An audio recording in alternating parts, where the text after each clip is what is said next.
Well, I have to say, Neil, it's actually pretty refreshing to have reporters chasing my Democrat colleagues around Capitol Hill rather than Republicans, and this is the first time in a long time that's happened. But it's actually been pretty interesting talking to my Democrat colleagues about what is happening or isn't happening. What isn't happening are the calls from the White House to Democrat members here in the House of Representatives. That's pretty interesting because, as we know, media is reporting otherwise. But every single Democrat that I have spoken to has said, listen, we're in a mess. This is a lose-lose situation. At the end of the day, he's going to finish out the term, but he cannot be our nominee. And at the end of the day, it has to be Harris. The big question for us then becomes, who is going to be the vice presidential nominee on the Democrat ticket? I think that is going to be a bigger impact than the actual shuffling of who's going to be their nominee leading the ticket. The Democrats are panicking right now. And here on Capitol Hill, it is absolute chaos and just confusion, quite frankly. So I'm encouraged by what's happening, but that doesn't mean we can sit back on our laurels. I think we have a really great opportunity to pick up and broaden the tent and the base as well. Of course, was a critic and a challenger to Donald Trump. They had a lot of bad words to say to each other. They buried the hatchet, so much so that now we understand the governor is going to speak at the convention. What do you make of that? I think it's a wonderful idea, and Ron DeSantis absolutely deserves a speaking slot at the RNC convention.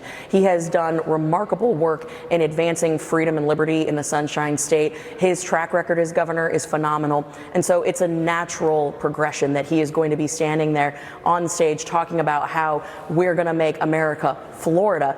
But talking about the dynamics, I think both President Trump and Governor DeSantis, they recognize what's at stake. They have buried the hatchet. They're moving forward. They are putting America first. And that is why you're seeing Ron DeSantis on the stage and none of the petty politics playing out. But apparently that doesn't extend yet to Nikki Haley. Now, we're told that she's not been invited to the Republican convention. We're also told from no less than Donald Trump himself that he didn't have anything to do with that. But allowing for that, would it seem petty for critics of the president not to be there? If they're major party figures, we hear this from others who have also similarly been told don't come. What do you make of all of that? You know, next week is going to be incredible. And I can tell you, just based on the information that I've received, the schedules that I've been given, there is going to be every major political figure in the movement, elected and otherwise, at the Milwaukee convention.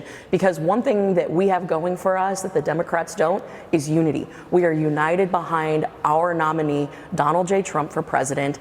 And when you have Nikki Haley coming out, releasing her delegates, being gracious and saying, please get behind our nominee, he is our nominee, that is just one more reason why when Americans go to the ballot box in November, they're going to say you have the choice between chaos and disarray with the Democrats or a united front that is willing to put America first beyond their petty politics behind the scenes. So I think Milwaukee, you're going to see a lot of people that right now there's speculation they may not be there. Oh, you best believe they will be there.